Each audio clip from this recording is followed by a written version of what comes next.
पुंडलिक वरदे हरिविठ्ठल श्री ज्ञानदेव तुकाराम गोपाल कृष्ण भगवान की जय। माऊली ज्ञानेश्वर महाराज की जय। जगद्गुरु तुकाराम महाराज की जय। हेची व्हावी माझी आस, हेची व्हावी माझी आस, जन्मजन्मी तुझा दास। पंढरीचा वारकरी, वारी चुको निधी हरी। संत संग सर्व काळ, अखंड प्रेमाचा कल्लोळ। पंढरीचा वारकरी, वारी चुको निधी हरी। चंद्रभागे स्नान, चंद्रभागे स्नान, तुका मागे हेची दान। पंढरीचा वारकरी, वारी चुको नेदी हरी। प्रस्तुत कीर्तनरूपी सेवेसाठी निवडलेला अभंग जगद्गुरु श्री संत तुकाराम महाराज यांचा चार चरणाचा आणि मागणीपर प्रकरणातील अभंग आहे।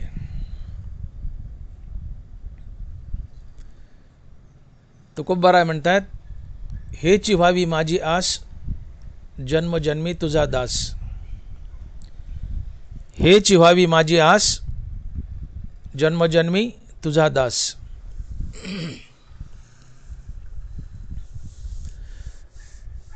तुकोबारायांनी अभंगातून देवाकडे मागणं मागितलंय। अभंगाच्या चारी चरणात एक एक मागणं मागितलंय। पूर्ण अभंगच मागणीवर आहे। अभंगाच्या पहिल्या चरणात तुकोबाराय देवाकडे मागणं मागतायत आणि महाराज लिहित आहेत की हेची, चकारात्मक बोलते, चकारात्मक, हेची, हेची व्हावी माझी आस, जन्मजन्मी तुझा दास। हेची व्हावी माझी आस, काय तर जन्मोजन्मी तुझा दास। हे पांडुरंगा, मला जन्मजन्मी अर्थात प्रत्येक जन्मात तुझा दास बनव। काय मागितलंय की हे देवा, मला प्रत्येक जन्मात अर्थात जन्मोजन्मी मला तुझा दास बनव। का बरं? दास बनणं एवढं चांगलं आहे का?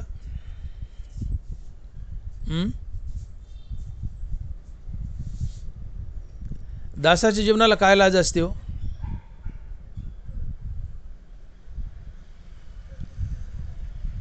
महाभारताचं युद्ध चालू होतं आणि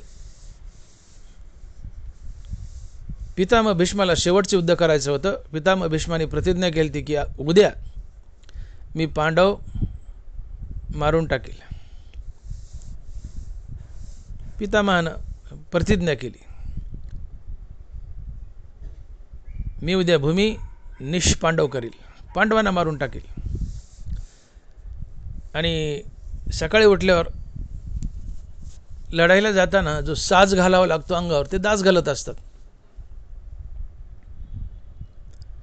दासांनी पितामह भीष्मांना साज चढवला, तलवार वगैरे हातात दिली, धनुष्य हातात दिलं आणि जाताना पितामह त्या दासांना म्हणतायत की आजपासून तुम्ही दोघंही माझ्या दास्यत्वातून मुक्त झाले।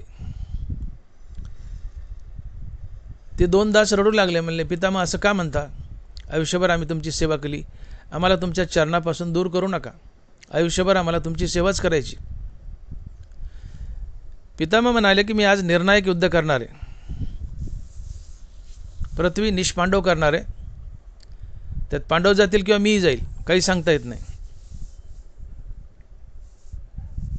जरी पितामह भीष्मांना इच्छामरण होतं तरी म्हणले पांडव जातील ना तर मी जाईल, आज पृथ्वी निष्पांडवी करणारे मी चाललोय म्हणले, आणि तुम्हाला मी माझ्या दास्यत्वातून मुक्त करतोय.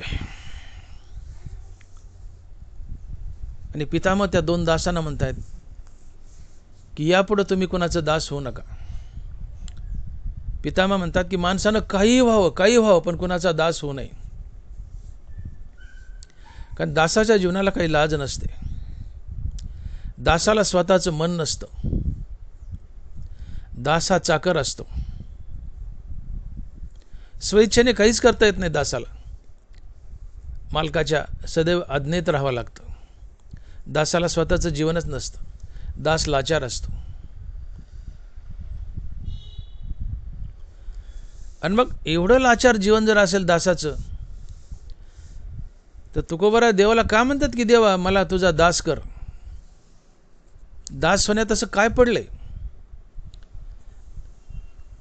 देवाचा दास होण्यात असं काय पडलंय की तुकोबाराय देवाला म्हणतात की देवा मला तुझा दास कर, आणि ते एकदा नाही जन्मजन्मी कर. हेची व्हावी माझी आस, जन्मजन्मी तुझा दास. दासाला स्वतःचं मन नाही, जीवन नाही, लाचारी आहे, मग दास का व्हायचं? सगळ्यात वाईट जीवन दासाचं आहे.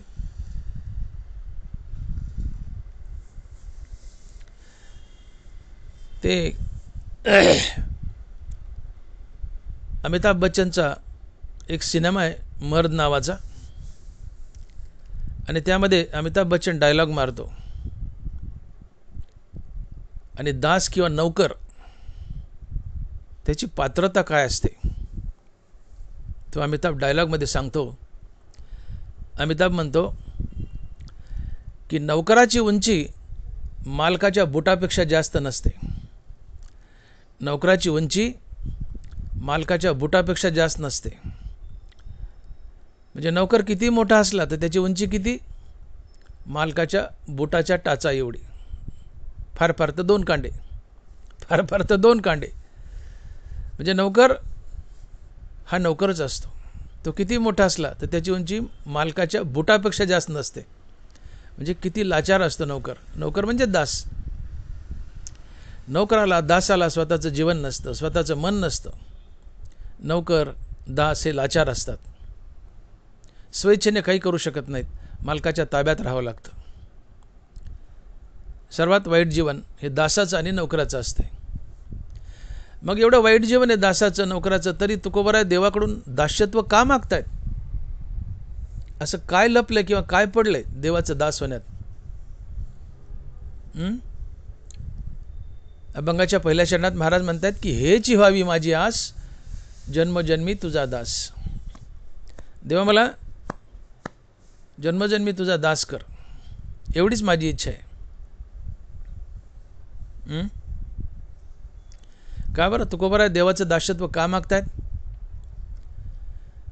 याचं कारण, आपण जर देवाचा दास झालो तर क्षणभर आपण देवाचा दास होतो, किंवा काही काळाकरता आपण देवाचा दास होतो,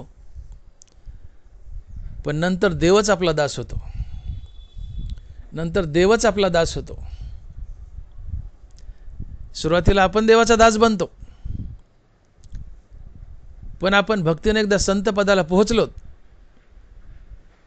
की आपल्याला देवाचं दास्यत्व करावं लागत नाही, देव आपलं दास्यत्व करतो. याची साक्ष नाथ महाराज देत आहेत. नाथ महाराज लिहित आहेत की एका जनार्दनी भक्त, एका जनार्दनी भक्त देव त्यांचा अंकित दास होय. एका जनार्दनी भक्त देव त्यांचा अंकित दास होय. देव संतांचा अर्थात भक्तांचा दास असतो. आणि म्हणून संत कुणाला म्हणावं? तर ज्याच्याजवळ विवेक वैराग्य आहे, ज्याला श्रीगुरूच्या कृपेने आत्मज्ञान झालंय, जो मुक्त आहे, मुक्तीवर भजनयुक्त आहे, आणि ज्यांनी प्रत्यक्षात पांडुरंग पाहिला आहे, आणि पांडुरंगानं ज्याची चाकरी केली आहे, पांडुरंगानं ज्याचं दास्यत्व केलं आहे, फक्त तोच संत असतो. आणि म्हणून हे अतिशय हुशारीचं मागणं आहे. तुकोबाराने देवापाशी जे मागितलं आहे की हेच दान देगा देवा तुझा विसर न व्हावा. ते साधं सुद्धा मागणं नाही आहे. इथे सुरुवातीला तुकोबाराय पांडुरंगाचे दास झालेत,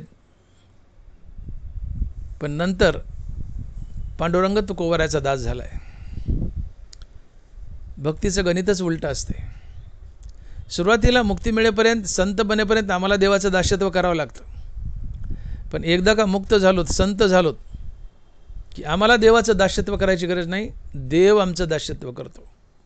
आणि म्हणून नाथ महाराज लिहितात की एका जनार्दनी भक्त देव त्यांचा अंकित दास होय. भक्तीमध्ये सुरुवातीला आम्ही देवाचा दास बनतो, पण एकदा का संतपद मिळालं की तुम्हाला देवाचं दास्यत्व करण्याची गरज नाही, देव तुमचा दास बनतो. भक्तीमध्ये देव तुमचा दास बनतो. हे अतिशय हुशारीचं मागणं आहे. तुकोबारायांनी देवाला बांधलंय आणि तुकोबारायांनी देवाला आपला दास केलंय. काही दिवस तुकोबाराय देवाचे दास झाले, पण शेवटी तुकोबारायांनी देवाला दास बनवले. किंवा बनवायची गरज नाही, देव आपाप दास होतो. भक्ताची इच्छा नसते की देवाने दास्यत्व करावं, पण देव स्वतःहून दास बनतो. तुकोबारायांनी युक्तियुक्तीने देवाला बांधलं, इथं दास्यत्व मागितलंय देवाचं, पण कालांतराने देव आमचा दास होतो, आमचं दास्यत्व संपतं.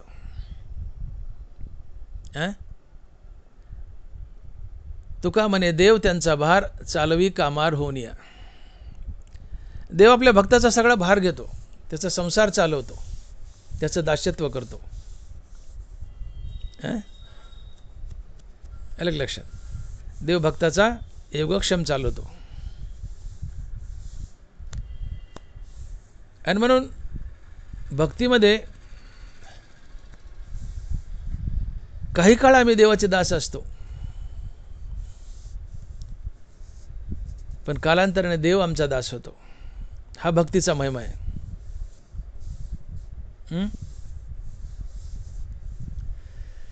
देव आमचं दास्यत्व करतो, देव आमची सेवा करतो, देव आमचा योगक्षेम चालवतो. दणबारा लिहितात, हा योगक्षेम आगवा तयाचा मजची पडला पांडवा, जयाचे सर्व भावा आश्रव मी. हा योगक्षेम आगवा तयाचा मजची पडला पांडवा, जयाचे सर्व भावा आश्रव मी. ज्याचे सगळे भाव देवाच्या दिशेने धावतात, सगळे भाव कायिक वाचिक मानसिक सगळे भाव देवाच्या दिशेने धावतात,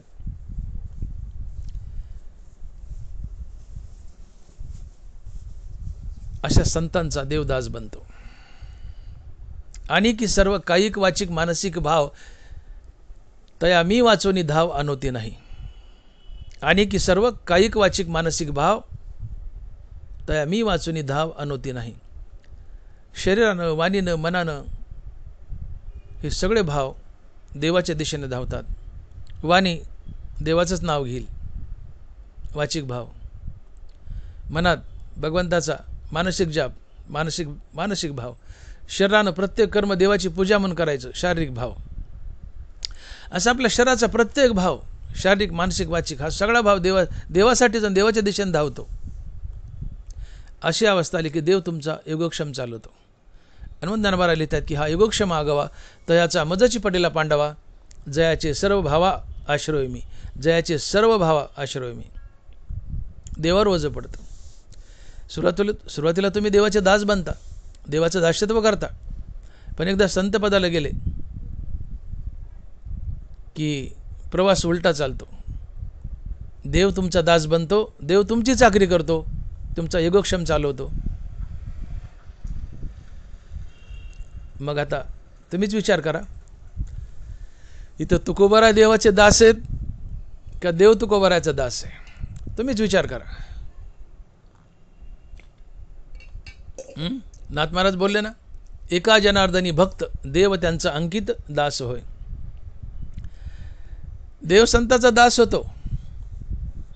मग तुकोबारायन जरी म्हटलं असलं की जन्मजन्मी तुझा दास, मग खरोखर विचार केला तर तुकोबाराय दास आहेत देवाचे का देवदास आहे तुकोबारायाचा?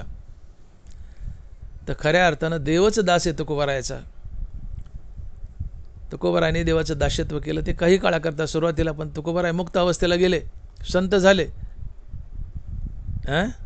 पाण्याची दिशा बदलली. तुकोबारायचं दास्यत्व संपलं. आता देवाला तुकोबारायचं दास्यत्व करावं लागलं. आणि म्हणून विचार करा की देवानं आमचं दास्यत्व करावं यापेक्षा अधिक मोठं भाग्य काय असतं? भाग्य भाग्य भाग्य भाग्य सगळ्यात मोठं भाग्य काय? की देवाने आमचं दास्यत्व करावं. याच्यापेक्षा मोठं भाग्य काय? याच्यापेक्षा दुसरं मोठं भाग्य असू शकत नाही. जगातील सर्वात मोठं भाग्य काय असेल तर देवाने आमची चाकरी करावी, देवाने आमचं दास्यत्व करावं. आणि देवाने सगळ्या संतांचं दास्यत्व केलंय. ऊचे नीचे काही नेने भगवंत, तिष्ठे भाव भक्ती देखून या. तुकोबारायांचा अभंग अतिशय चिंतनीय आहे. तो आपण मुळातच फार मोठा अभंग आहे, 7-8 चरणाचा, 7-8 कडव्याचा. चर्म रंगू लागे रोहिदासा संगे, कबीराच्या मागे विनिसेले.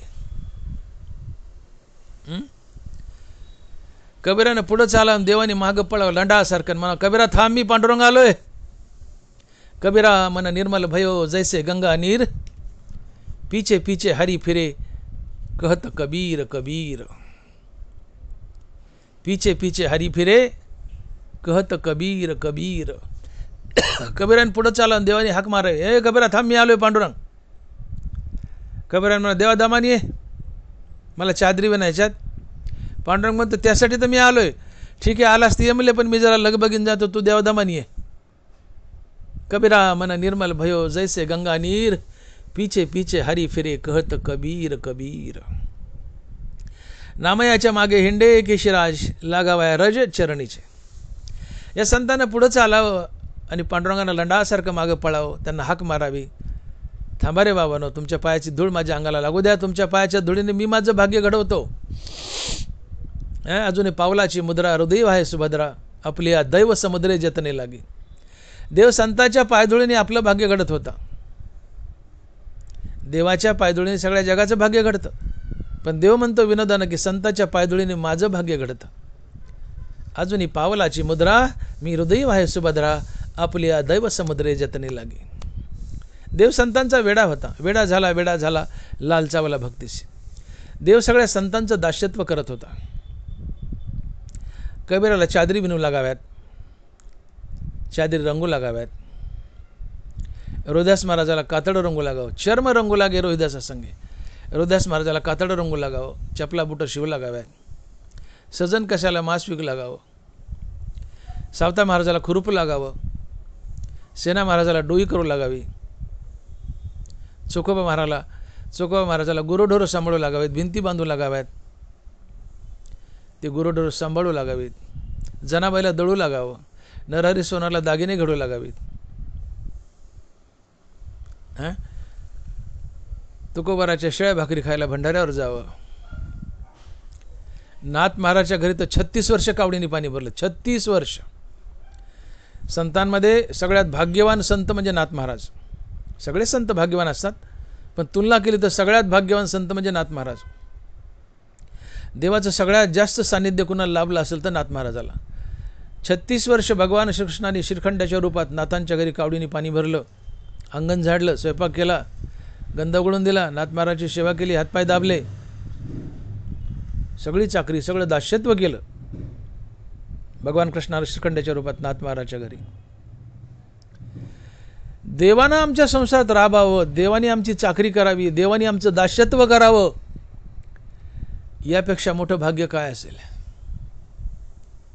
असू शकत नाही दुसरं मोठं भाग्य. जगातील विश्वातील सगळ्यात मोठं भाग्य काय असेल तर देवाने आमचं दास्यत्व करावं, देवाने आमची चाकरी करावी, हे सगळ्यात मोठं भाग्य आहे. आणि या सगळ्या संतांना ते भाग्य लाभलं. देवाने सगळ्या संतांची चाकरी केली, दास्यत्व केलं. संतच त्याला म्हणतात की ज्यांनी प्रत्यक्षात पांडुरंग पाहिलाय आणि पांडुरंगानं ज्याची चाकरी केली तोच संत असतो. आणि म्हणून नाथ महाराज म्हणतात की एका जनार्दनी भक्त, देव त्यांचा अंकित दास होय. देव त्यांचा अंकित दास होय. संत ते असतात की ज्यांनी प्रत्यक्षात पांडुरंग पाहिलाय, पांडुरंग संतांच्या ताब्यात गेलाय आणि पांडुरंगाने या संतांची चाकरी केली, दास्यत्व केले. ज्यांनी प्रत्यक्षात पांडुरंग पाहिलाय, ज्यांच्या ताब्यात पांडुरंग गेलाय आणि पांडुरंगाने ज्यांचं दास्यत्व केलंय ते संत असतात. विवेक वैराग्य श्रीगुरु आत्मज्ञान मुक्तीवर भजनयुक्त हे तर आलंच, हे संतांच्या जीवनात असतंय. पण त्याही पुढचा टप्पा संतांनी प्रत्यक्षात पांडुरंग पाहिलाय, पांडुरंग संतांच्या अंकित झालाय आणि पांडुरंगाने संतांचं दास्यत्व केलंय, हे विशेष आहे. आणि म्हणून मानवी जीवनात सगळ्यात मोठं भाग्य जर काय असेल तर देवाने आपलं दास्यत्व करावं, आणि ते भाग्य तुकोबारायानं लाभलंय. तुकोबारायानं जरी मागणं मागितलं की हेची व्हावी माझी आस, जन्मजन्मी तुझा दास, देवा मला जन्मजन्मी तुझा दास कर. पण तुकोबारायाला काही काळ देवाचं दास्यत्व करायला लागलं, काही काळ देवाचं दास्यत्व करावं लागलं, पण पुढे चालून देवच तुकोबारायाचा दास झाला. मग कोण भाग्यवान?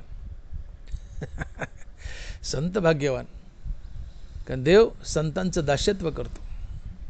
विश्वाचा मालक तुमच्याकडे चाकरी करतो, याच्यापेक्षा मोठं भाग्य काय असावं? आणि म्हणून प्रत्येक संतांना भाग्य लाभलं, देवाने प्रत्येक संतांचं दास्यत्व केलं. किंबहुना देव ज्याचं दास्यत्व करतो तोच संत असतो. आणि म्हणून अभंगाच्या पहिल्या चरणात तुकोबाराय मागणी मागतात देवाकडं की हेची दान देगा देवा, हेची व्हावी माझी आस, जन्मजन्मी तुझा दास. हेची व्हावी माझी आस, जन्मजन्मी तुझा दास. देवा मला तुझा दास बनव, आणि एकाने प्रत्येक जन्मात बनव. तुकोबाराने देवाकडून मागून घेतलं होतं की देवा तुमच्या प्रत्येक अवतारात मी संत म्हणून येईल. आणि म्हणून महाराज स्वमुखानं म्हणतात की देवाचे अवतार तुका त्याचे बरोबर, देवाचे अवतार तुका त्याचे बरोबर. भगवान विष्णूच्या प्रत्येक अवतारात तुकाराम महाराज संत म्हणून येत होते. करतयुगात भगवान विष्णूच्या नरसिंह अवतारात तुकाराम महाराज प्रल्हाद होते.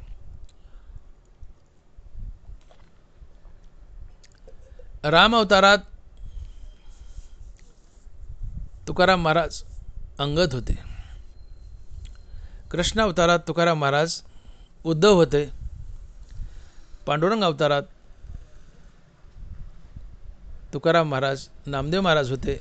आणि नंतर 16व्या शतकात तुकाराम महाराज स्वतंत्र तुकाराम महाराज म्हणून आले.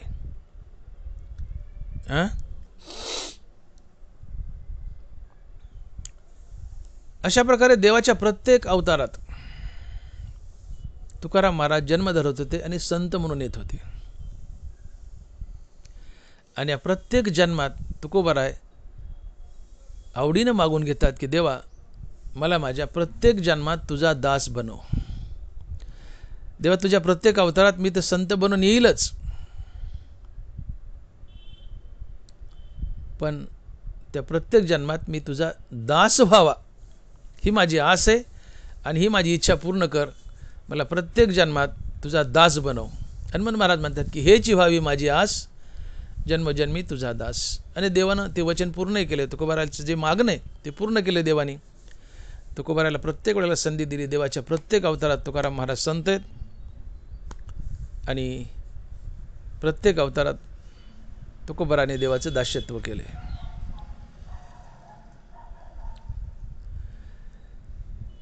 देवाचा दास झाल्याने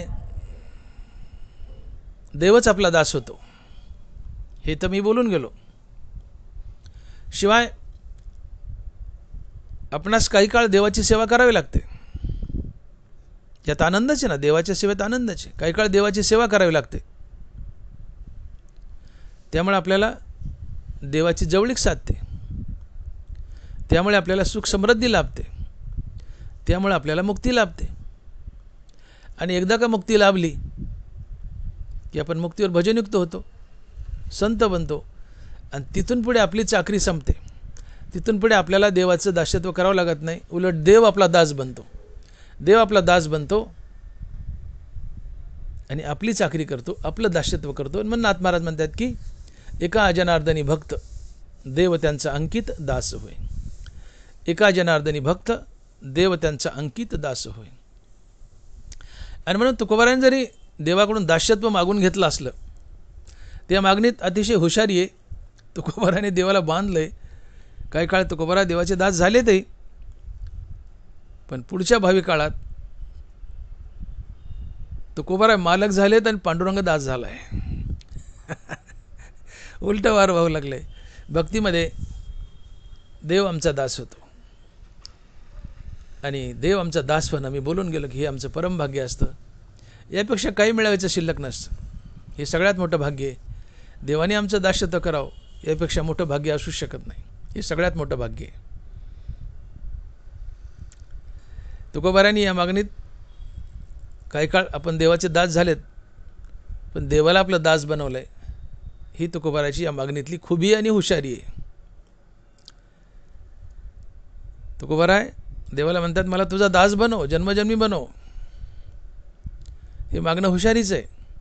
काही काळ तुकोबाराय दास झालेत देवाचे, पण नंतर देवच तुकोबारायचा दास झालाय.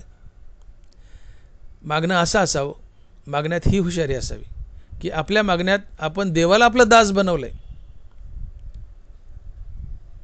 हे मागण्यातलं हुशारी असते. ही मागण्यातली हुशारी असते. आम्ही देवाला मागतो, आम्ही देवाला मागतो, पण काय मागतो? वाढावे संतान, ग्रही व्हावे धनदान. झालं, आमचं मागणं संपलं.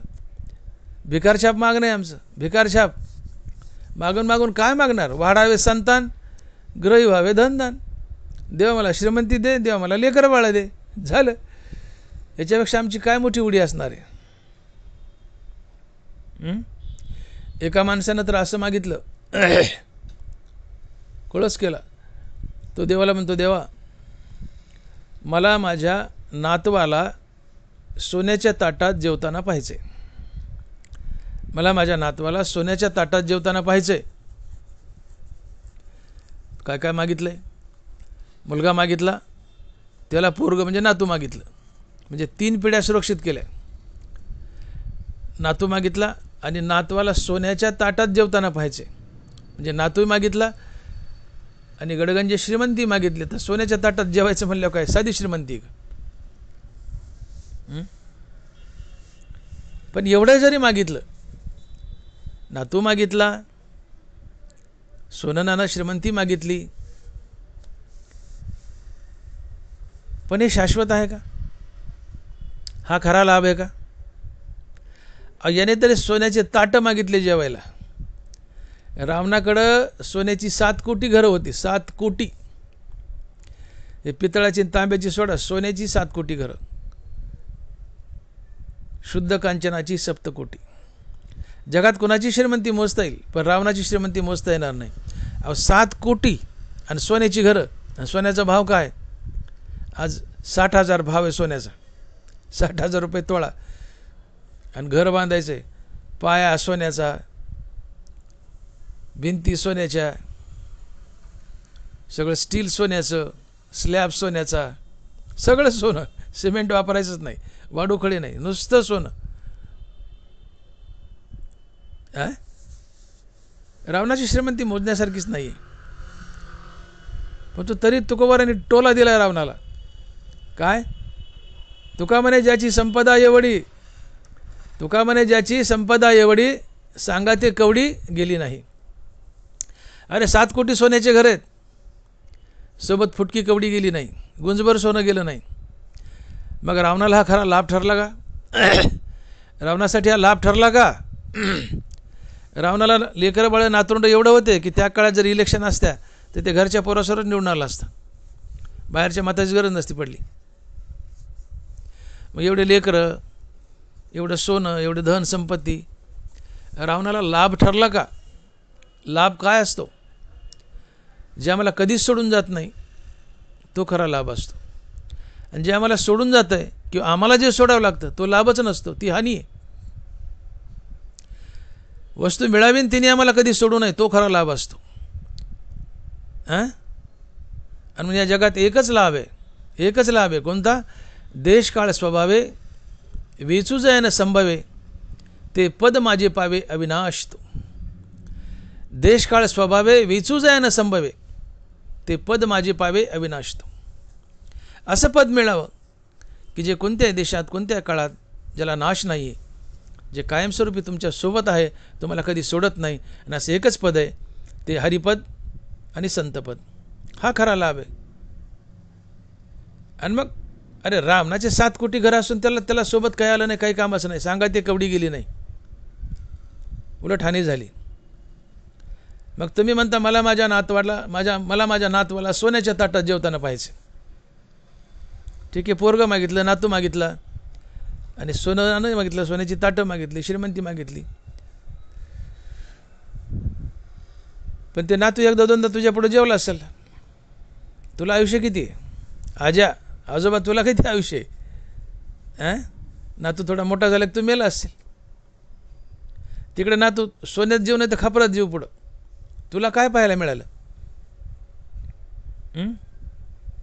तुझा काय लाभ झाला? तुला काय फायदा झाला? तू तर गेला ना मसन वाट्यात शेवटी. तुला काय मिळालं? नातू सोडला, पोरगं सोडलं, सोन्याचं ताटही सोडलं, तुला जावं लागलं. तुझ्यासोबत काय आलं? पण मागताना असं मागावं की जे आम्हाला कधी सोडत नाही, आम्हाला सोडून जात नाही किंवा आम्हाला ते सोडावं लागत नाही, असं शाश्वत मागणं असावं. ते हरिपद संतपद. एक म्हातारी पांडुरंगापुढे उभी राहिलेली, 85 वर्ष वय, चालता ना वाकत वाकत काठी टेकत गेली, पांडुरंगापुढे उभी राहिली. म्हणली पांडुरंगा. पांडुरंग म्हणतो काय गाजी? मला नातू झालाय पण आता पंतू देणार रे. पांडुरंग म्हणतो दिला. म्हातारी माघार निघली. पांडुरंग म्हणतो थांब ना म्हातारे. ते म्हणते काय रे बाबा अजून काय देतो का? म्हणले देतो ना. म्हणले तुला काळं तोंडही देतो. बरं झालं रे बाबा काळं तोंड दिले. पण ते पांडुरंग म्हणतो म्हातारे तुझं काळं तोंड व्हायची पाळी आली ना. पांडुरंग म्हणतो म्हातारे तुझं काळं तोंड व्हायची पाळी आली ना. तुझ्या गवऱ्या गेल्या ना मसन वाट्यात. कवर पंतून काळं तोंड मागती. यातला विनोदाचा भाग सोडा. 85 वर्ष वय झाले, 90 वर्ष वय झाले, तरी तुम्ही पांडुरंगाच्या दारात जाता म्हणता मला पंतू देन काळं तोंड दे. अरे तुझं काळं तोंड व्हायची पाळी आली ना. म्हणून आम्हाला शान होण्याची गरज आहे की 85 वर्ष वय म्हणजे मेल्यात जमाय. मेल्यात जमाय. काही 4-2 वर्षात आम्ही मरणार आहेत. आणि तरी आमची आस आहे पत्रोंड मिळू देन, काळं तोंड मिळू देन, सोन्याच्या ताटात जेव देन, वाढावे संतान आणि गरीब व्हावे धनदान. हे नश्वर मागणं आहे. मागणं शाश्वत असावं. काय? हेची दान देगा देवा तुझा विसर न व्हावा. देवा तुझ्या नामाचा विसर पडू देऊ नको. देवाचा 8वी संपत्ती आहे. देवाचा 8वी संपत्ती आहे. देवाचा विसर ही विपत्ती आहे. का शेवटी सोबत चालतं ते फक्त देवाचं आठव, देवाचं नावच, बाकी सगळं इथं राहतं. शरीर आटे, संपत्ती आटे, नाम न आटे ते बरवे. सगळं आटतं, फक्त हरिनाम आटत नाही. ते बरवं आहे, ते आपल्यासोबत चालतं. म्हणून मागा ना. काय? तर हेची दान देगा देवा तुझा विसर न व्हावा. तीच गोष्ट या अभंगात तुकोबराय बोलतात की हेची व्हावी माझी आस जन्मजन्मी तुझा दास. का दास व्हायचंय? का दास व्हायचंय? देवाची चरणसेवा मिळते. दास झाल्यावर देवाचं सानिध्य लाभतं, देवाची चरणसेवा मिळते, देवाची जवळीक साधते, सुख समृद्धी लाभते, मुक्ती मिळते, सगळंच मिळतं ना. पुढं देव आपला दास होतो. पण मागणं हुशारीचं असो. तुकोबाराने हुशारीने मागितलंय. तुकोबाराने देवाचं दास्यत्व मागितलंय. पण काही दिवसानंतर देवच तुकोबाराचा दास झालाय. ही तुकोबाराच्या मागण्यातली खूबी आणि हुशारी आहे. हेची व्हावी माझी आस जन्मजन्मी तुझा दास. नामदेव महाराजांनी देवाकडे मागणं मागितलंय. नामदेव महाराज म्हणतात देवा मला काही कर, पशु कर, पक्षी कर, झाड कर, झुडूप कर, दगड कर, धोंडा कर, पाणी कर, काय करायचं कर, परंतु तुझ्या सानिध्यातलं कर. तुझ्या सानिध्यातलं कर. कशाचा जन्म दे पण तुझ्या चरणाजवळ दे. काही कर पण तुझ्या सानिध्यातलं कर. याला मागणं म्हणतात. हे मागणं असावं. का वाढावे संतान गरीब व्हावे धनदान. ते किती दिवस टिकणार आहे? अर्धा आयुष्य तर गेले. पुढं किती दिवस जगता याचा पता नाही. जे मागितले ते इथंच राहतंय. सोबत काय आलं? मागितलेलं सोबत काय आलंय? म्हणून मागण्यात बावळटपणा नसावा. भक्तीत तर काही मागूच नाही, आणि जे मागतात ती भक्तीच नसती. हां, भक्तीत काही मागू नये. जो मागतो तो भक्तच नसतो. आणि म्हणून आस या शब्दाचा अर्थ होतो आशा. हेची व्हावी माझी आस, जन्मजन्मी तुझा दास.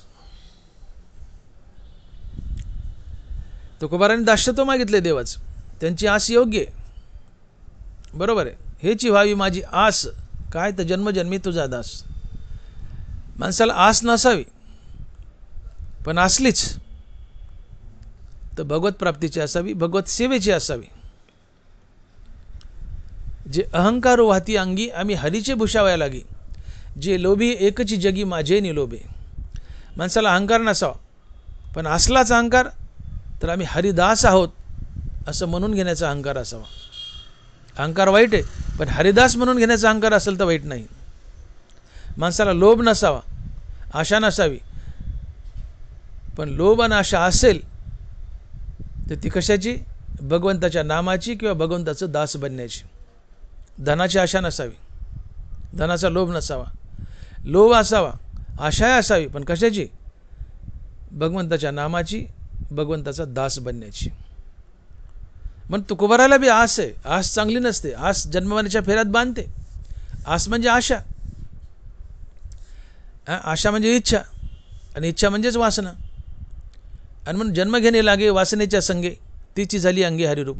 या आशा, इच्छा या वासना आहेत. बळावलेल्या इच्छा म्हणजेच वासना.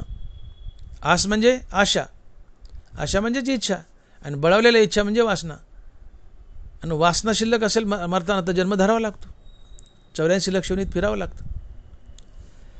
पण आशा ही वाईट आहे, ती तुम्हाला जन्ममरणाच्या फेऱ्यात बांधते. धनाची आशा, बायका मुलाची आशा, याच आम्हाला पुन्हा पुन्हा जन्माच्या फेऱ्यात बांधतात.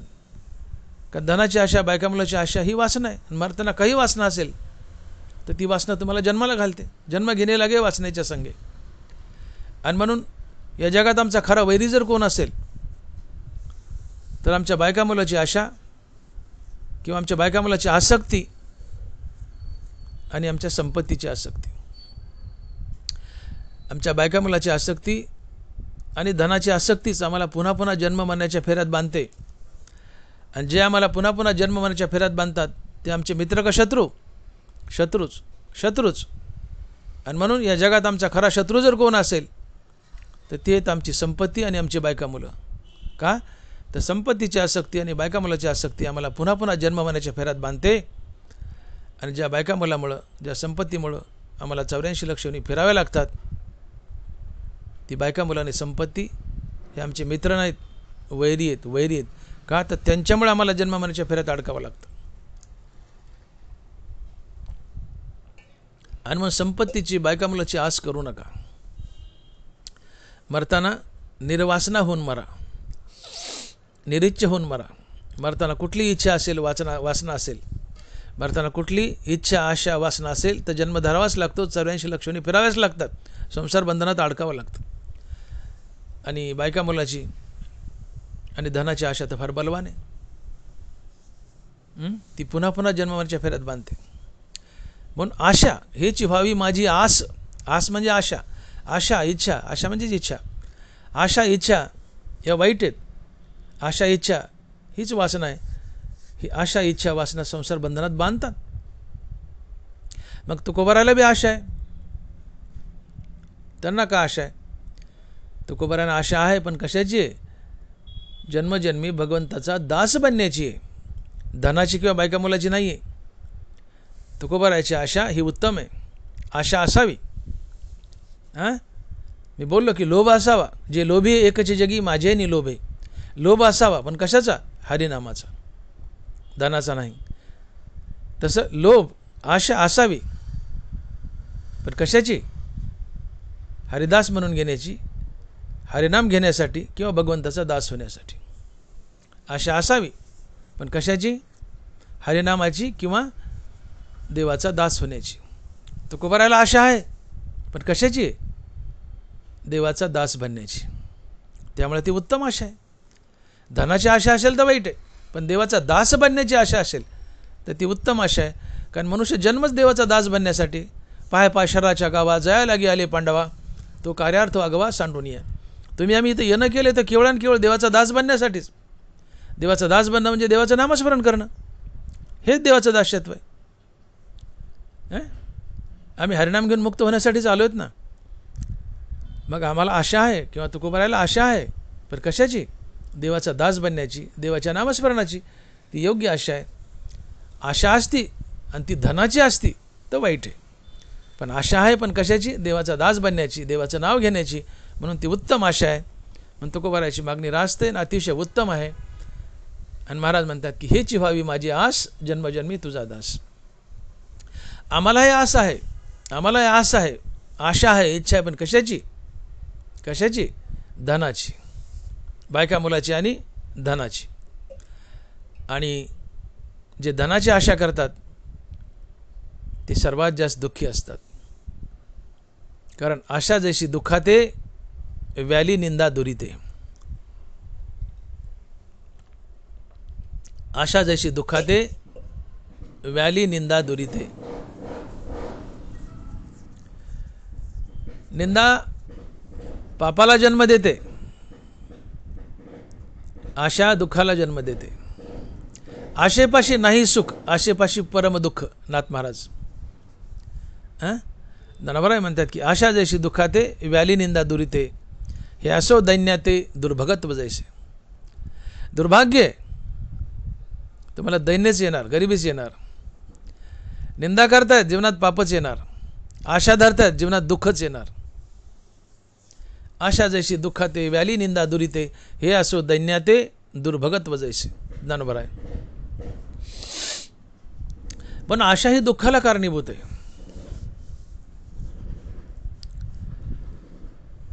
तुम्हाला माहिती आहे का सुखाची व्याख्या काय? की सुख कशाला म्हणतात? आशा दुःख देते. मग आशा दुःख देते म्हणजे सुख काय तुम्हाला माहीत असलं पाहिजे की नेमकी सुख म्हणजे काय आणि आशा दुःख कसं देते.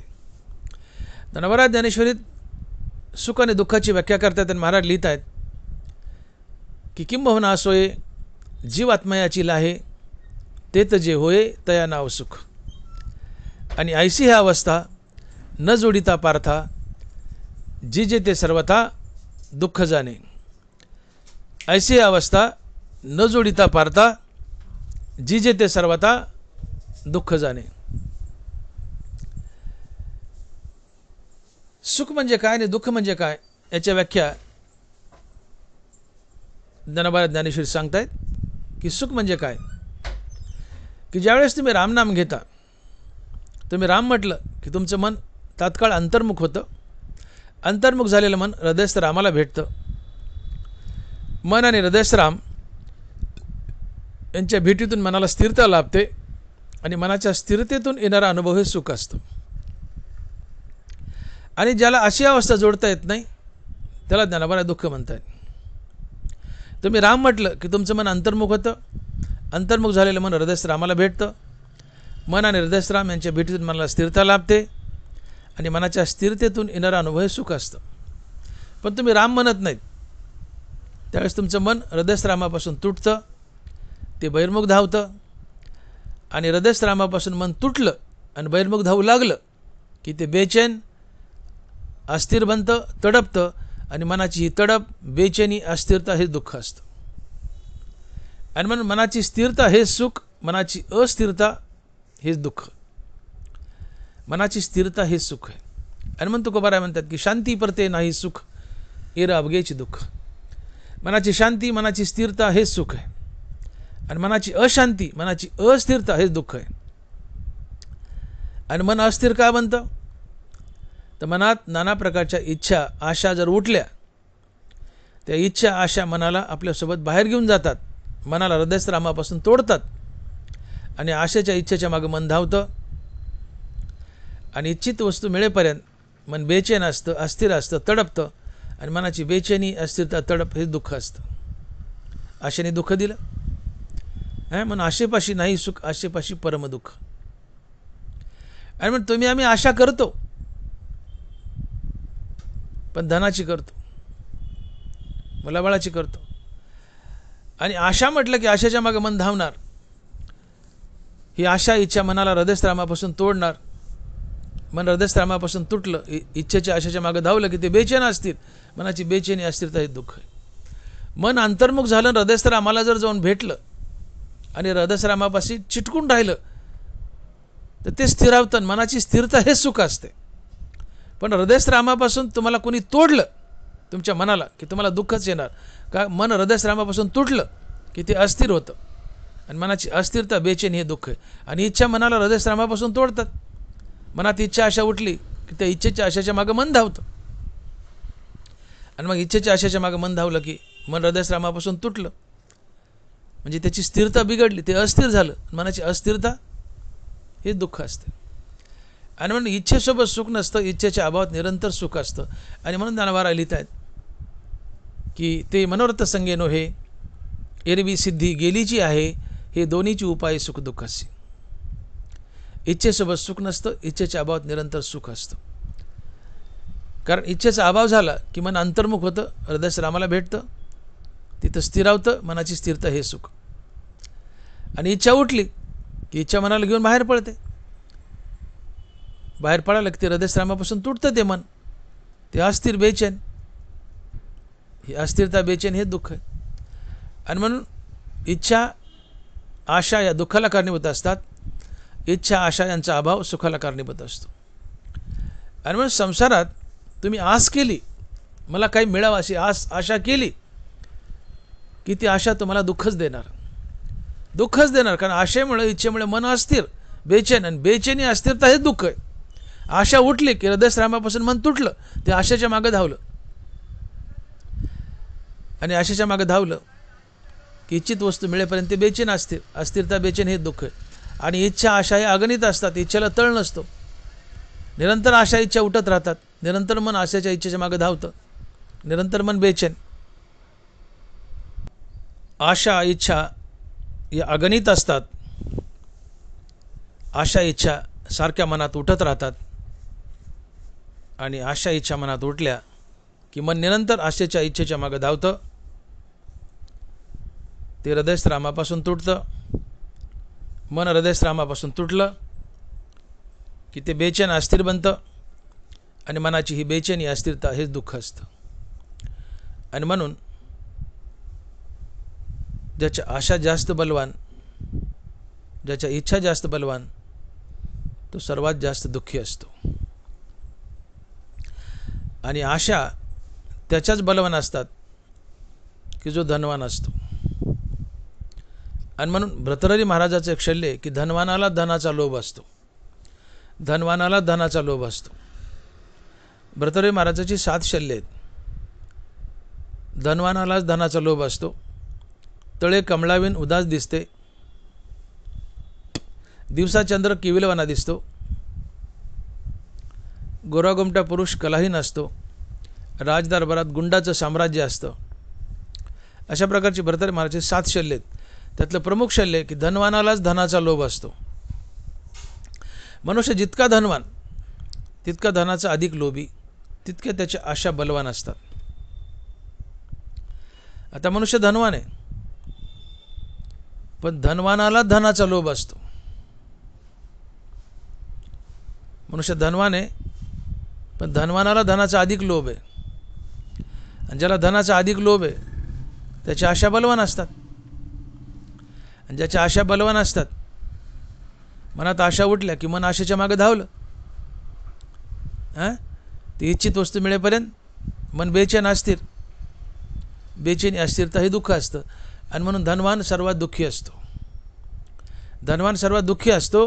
आणि धनवान नंबर 1चा भिकारी असतो. माझं वाक्य नीट आहे का? धनवान नंबर 1चा दुःखी असतो आणि धनवान नंबर 1चा भिकारी असतो. तुम्ही म्हणाल डॉक्टर मोठे साहेब, धनवान आणि भिकारी हे समीकरण कसं जुळावं? ऐका तुम्ही, बोलू आपण. धनवान भिकारी असतो, धनवान दुःखी असतो, धनवान भिकारी असतो. धनवान भिकारी कसा? भिकाऱ्याची व्याख्या काय? तुमची कल्पना काय भिकाऱ्याबद्दल? की रस्त्याने टंबरळ घेऊन भीक मागतात की भगवान के नाम से दे, अल्लाह के नाम से दे, यांना तुम्ही भिकारी म्हणता का? नाही नाही नाही, रस्त्यावर टंबरळ घेऊन भीक मागतात ते भिकारी नसतात. रस्त्यावर टंबरळ घेऊन भीक मागतात ते भिकारी नसतात. मग भिकारी कोण?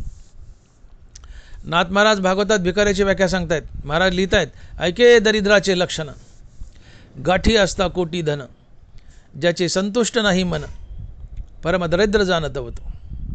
पुन्हा एकदा वळूया ऐका. ऐके दरिद्राचे लक्षण, गाठी असता कोटी धन, ज्याचे संतुष्ट नाही मन, परम दरिद्र जाण तवतो. कोट्यावधी रुपये जवळ आहेत, कोट्यावधी रुपये जवळ आहेत, पण एवढं असूनही ज्याचं मन भरलं नाही, अजून मिळावंच वाटतंय, मिळावंच वाटतंय, ते भिकारी असते. रस्त्यावर भीक मागतं ते भिकारी नाही हो. टंबरळ घेऊन भीक मागते, अल्लाह के नाम से दे, भगवान के नाम से दे, नाथ महाराज त्याला भिकारी म्हणत नाहीत. मग भिकारी कोण? हां, त्या खडकांच्या संपत्ती जवळ आहे, कोट्यावधी अब्जावधी रुपये जवळ आहेत, पण एवढं असूनही ज्याचं मन भरलं नाही, अजून मिळावंच वाटतंय, मिळावंच वाटतंय, ते भिकारी असते. ऐके दरिद्राचे लक्षण, गाठी असता कोटी धन, ज्याचे संतुष्ट नाही मन, परम दरिद्र जाणत होतो. धनवान भिकारी असतो का? धनवानाला धनाचा लोभ असतो. गडगांची संपत्ती पण अजून मिळावेच वाटते, मिळावेच वाटते, हा लोभ आहे. मुद्दा काय उपस्थित केला मी? की धनवान दुःखी असतो, धनवान भिकारी असतो. आणि धनवानाला धनाचा लोभ असतो. धनवान दुःखी का? तर धनवानाला धनाचा लोभ आहे. ज्याला धनाचा लोभ आहे त्याच्या आशा बलवान असतात. जेवढ्या आशा बलवान तितकं मन आशेच्या इच्छेच्या मागे धावेल. जेवढं मन आशेच्या इच्छेच्या मागे धावेल तितकं मन आणि हृदयस्राम यांची ताटातूट होईल. मन हृदयस्रामापासून तुटलं की बेचैन असतील, मनाची बेचैनी असतील तर हे दुःख आहे. मग धनवानाची आशा बलवान आहेत ना, मग त्याचं मन सारखंच बाहेर पडणार, ते हृदयस्रामापासून तुटणार. आणि हृदयस्रामापासून मन सारखं तुटलं की ते बेचैन असतील, बेचैनी असतील तर हे दुःख आहे. आणि मग धनवान सारखा दुःखी असतो आणि धनवान भिकारी असतो का? तर धनवान धनाचा लोभी असतो. गडगांची संपत्ती पण ज्याचं मन भरलं नाही, अजून मिळावंच वाटतंय, तो भिकारी असतो. आणि धनवानाचं मन भरलं नाही, त्याला अजून मिळावंच वाटतंय, मिळावंच वाटतं का? तर धनवानाला धनाचा लोभ आहे. भरतरी महाराजचं शल्य, मनुष्य धनवान आहे पण धनवानच खरा धनाचा लोभी असतो. धनवानाला धनाचा लोभ असतो, हे भरतरी महाराजचं शल्य. मनुष्य धनवान आहे पण जो धनवान आहे त्याला धनाचा लोभ असतो. आणि म्हणून गडगांची संपत्ती जवळ आहे पण एवढं असूनही पोट भरलं नाही, अजून मिळावंच वाटतंय, मिळावंच वाटतंय, तो खरा भिकारी असतो. एकदा एक राजा जंगलामध्ये शिकारीला गेला. जाताना एका झाडाखाली त्याला एक साधू तपस्या करताना दिसला. मी काय बोलतोय? धनवान हा भिकारी असतो. धनवान कसा भिकारी असतो याबद्दल मी तुम्हाला दृष्टांत देतोय. राजा शिकारीला गेलाय, एका झाडाखाली एक साधू तपस्या करतोय. राजाने त्या साधूला पाहिले. राजा रथातून खाली उतरलाय, साधूच्या जवळ गेलाय, साधूचं दर्शन घेतलंय. आणि राजाने साधूला विनंती केली की साधू महाराज, एक दिवस माझ्या राजवाड्यात या, आपले चरण माझ्या राजवाड्याला लावा, माझा राजवाडा पुनीत करा. राजा साधूला म्हणतोय, साधू महाराज माझ्या राजवाड्यात या, आपले पाय माझ्या राजवाड्याला लावा आणि माझा राजवाडा पुनीत करा. साधू तयार झाला. साधू म्हणला, राजासाहेब मी उद्या सकाळी येतो 6 वाजता. राजा खुश झाला, म्हणले बरं झालं, उद्याच आणि लवकर सकाळी 6ला या म्हणले, मी वाट पाहतो. राजा सकाळी लवकर उठलाय, देवपूजा आटपून घ्यावी म्हणून मंदिरासमोर बसलाय घरातच. राजाची पूजा चालली तेवढ्या साधू आलेला आहे. साधूच्या वेशात आहे. नोकराने सोडलं आणि जिथं राजाची देवपूजा चालली तिथं त्या साधूला घेऊन गेला नौकर. साधूला पाहिलं की राजा उठला. साधू म्हणतो, राजासाहेब उठू नका, तुमची पूजा होऊ द्या, मग आपण बोलू, होऊ द्या पूजा. साधू बाजूला बसला, राजाची पूजा चालू आहे. राजा देवाला म्हणतो, देवा संपूर्ण महाराष्ट्र माझा आहे, देवा आता मला गुजरात दे, देवा आता मला राजस्थान दे, देवा आता मला उत्तर प्रदेश दे, देवा मला बिहार दे, कलकत्ता दे, पश्चिम बंगाल, देवा मला जम्मू काश्मीर दे. हिमालय गाठला, एवढ्यानी पोट भरलं नाही, खाली दक्षिणेत शिरला. देवा मला तामिळनाडू दे, देवा मला आंध्र दे, देवा मला कर्नाटक दे, खाली कन्याकुमारी गाठली. राजा मागतोय, साधू ऐकतोय. राजाची पूजा चालू आहे, राजा मागतोय, साधू ऐकतोय. साधू उठला आणि वापस निघाला. राजाने पाहिलं साधू निघून चाललाय. राजाने पूजा सोडली आणि साधूच्या मागे धावला. म्हणले, साधू महाराज विनमुख जाऊ नका, का चालले? माझ्या राजदरबारातून विनमुख जाऊ नका, काही घेऊन जा. कोणी विनमुख गेलेलं मला आवडत नाही, काही दक्षिणा घेऊन जा, असं विनमुख जाऊ नका. साधू महाराज काही घेऊन जा. साधू राजाला म्हणतो, राजा एक भिकारी दुसऱ्या भिकाऱ्याला काय देणार? साधू म्हणतो, राजा एक भिकारी दुसऱ्या भिकाऱ्याला काय देणार? हे ऐकून राजाला राग आला. म्हणले, राजा, साधू महाराज मी राजा आहे आणि तुम्हाला भिकारी म्हणता? म्हणले, हो राजा, तू भिकारी आहेस. म्हणले, कसं काय? अरे म्हणले, ज्याचंच मागायचं संपलं नाही तो दुसऱ्याला काय देणार? ज्याचंच मागायचं संपलं नाही तो दुसऱ्याला काय देणार?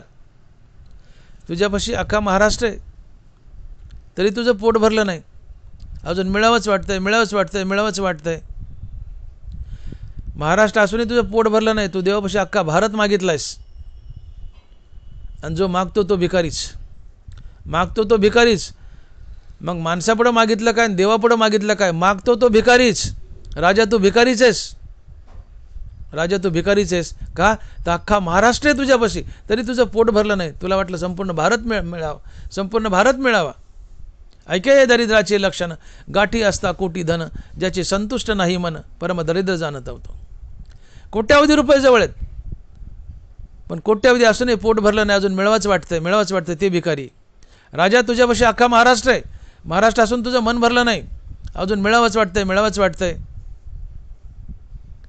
गडगंज असून अख्खा महाराष्ट्र असूनही तुझं पोट भरलं नाही, अजून तू देवापाशी सगळा भारत मागितलायस. राजा तू भिकारी आहेस. तुझ्यापाशी आहे ना महाराष्ट्र, अख्खा महाराष्ट्र असून तुझं पोट भरलं नाही, अजून सगळा भारत मिळावा वाटतो. आपल्यापाशी गडगंज आहे आणि गडगंज असूनही मिळावंच वाटतं, ज्याचं मन भरलं नाही तो भिकारी असतो. राजा तू भिकारी आहेस. तुझ्यापाशी असूनही तू अजून देवाला मागतोयस, आणि असूनही जो देवाला मागतो तो भिकारी असतो. आणि मागणं माणसापुढं काय, देवापुढं काय? जो मागतो तो भिकारीच, मागतो तो भिकारीच. ऐके दरिद्राचे लक्षण, गाठी असता कोटी धन, ज्याचे संतुष्ट नाही मन, परम दरिद्र जाणत होतो. राजा तू भिकारी आहेस. एक भिकारी दुसऱ्या भिकाऱ्याला काय देणार? तुझंच मागायचं संपलं नाही, तू मला काय देणार? आणि जो मागतो तो भिकारी. मग माणसापुढं मागितलं काय, देवापुढं मागितलं काय? मागतो तो भिकारीच. आणि ज्याच्यापाशी गडगंज आहे आणि गडगंज असूनही पोट भरलं नाही, अजून मागतोयच, तोही भिकारीच. अनमोठी मौज आहे. गरीब भिकारी मंदिराच्या बाहेर भीक मागतात, गरीब भिकारी मंदिराच्या बाहेर भीक मागतात, पण श्रीमंत भिकारी मंदिराच्या आत भीक मागतात. गरीब बाहेर टांबऱ्याला घेऊन पैसे मागतो, 10-5 रुपये गरीब, पण श्रीमंत देवापुढे उभा राहतो आणि भीकच मागतो. देवा मला हे दे, देवा मला ते दे. अरे तुझ्यापाशी महाराष्ट्र आहे ना, पण देवा मला गुजरात दे, राजस्थान दे, हिमालय दे, जम्मू दे, काश्मीर दे, कर्नाटक दे, तामिळनाडू दे. अरे तुझ्यापाशी महाराष्ट्र आहे ना, अख्खा महाराष्ट्र असूनही तुझं पोट भरलं नाही, तुझं मन भरलं नाही, अजून मिळावंच वाटतंय, मिळावंच वाटतंय. आणि ज्याच्यापाशी गडगंज आहे, गडगंज असूनही ज्याचं पोट भरलं नाही तोच भिकारी.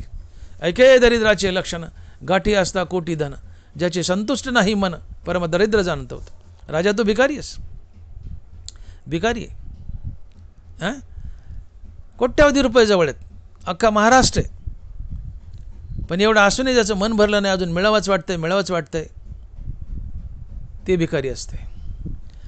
आणि म्हणून राजा धनवान आहे, पण धनवान असूनही अजून धन मिळावंच वाटतंय आणि असूनही मिळावंच वाटतंय, तो भिकारी असतो. आणि म्हणून धनवान भिकारी असतो आणि धनवान दुःखी असतो. धनवान भिकारी का? तर गडगंज संपत्ती, गडगंज धन आहे, गडगंज जायजात आहे, एवढं असूनही पोट भरलं नाही, मिळावंच वाटतंय, असूनही मिळावंच वाटतंय, ते भिकारी असतं. राजापाशी सगळं काही आहे पण असूनही मिळावं वाटतंय म्हणून राजा भिकारी आहे. धनवान भिकारी असतो, धनवान दुःखी असतो. का? तर धनवानाला धनाचा लोभ असतो. जेवढा धनाचा लोभ तेवढ्या आशा इच्छा बलवान, जेवढ्या आशा इच्छा बलवान तितकं मन आशेच्या इच्छेच्या मागे धावतं. मन हृदयस्थानापासून तुटतं आणि मन हृदयस्थानापासून तुटलं की ते बेचैन अस्थिर, बेचैनी अस्थिरता हे दुःख आहे. आशेने इच्छेने तुम्हाला दुःख दिलं. आणि मग धनवान दुःखी असतो, धनवान भिकारी असतो. आणि म्हणून भर्तृहरी महाराज म्हणतात की धनवानाला धनाचा लोभ असतो, धनवानाला धनाचा लोभ असतो. मनुष्य जेवढा धनवान तितका धनाचा अधिक लोभी असतो आणि जितका धनाचा अधिक लोभ तितका तो दुःखी असतो. धनवान आहे म्हणून धनाचा लोभ आहे, हा शाप आहे त्याला. धनवानाला धनाचा लोभ असतो. धनवाने म्हणून धनाचा लोभी, धनाचा लोभी म्हणून आशा बलवान आहेत. आणि ज्याच्या आशा बलवान आहेत त्या आशा मनाला हृदयश्रामापासून तोडतात आणि आपल्यासोबत घेऊन बाहेर पडतात. आणि मन हृदयश्रामापासून तुटलं की ते बेचैन असतील, बेचैनी असतील तर हे दुःख आहे. मग धनवान दुःखी झाला ना, पण दुःख दिलं कोणी? आशेने. म्हणून आशेपाशी नाही दुःख, आशेपाशी परम दुःख. आशा जशी दुःखाते व्याली निंदा दुरीते. आणि म्हणून जीवनात आशा नसावी, पण आशा असलीच तर ती हरिनामाची असावी, भगवंताचं दास होण्याची असावी. आशा वाईटच आहे, आशा दुःखालाच जन्म देते. आशेपाशी नाही सुख, आशेपाशी परम दुःख. माणसाच्या जीवनात आशा नसावीच, पण असलीच आशा तर ती हरिनामाची असावी, भगवंताचा दास होण्याची असावी.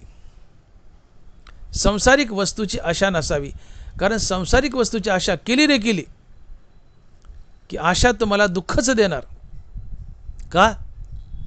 की मनात आशा उठली की मन या आशेच्या मागे धावणार. मन आशेच्या मागे धावलं की हृदयश्रामापासून तुटणार.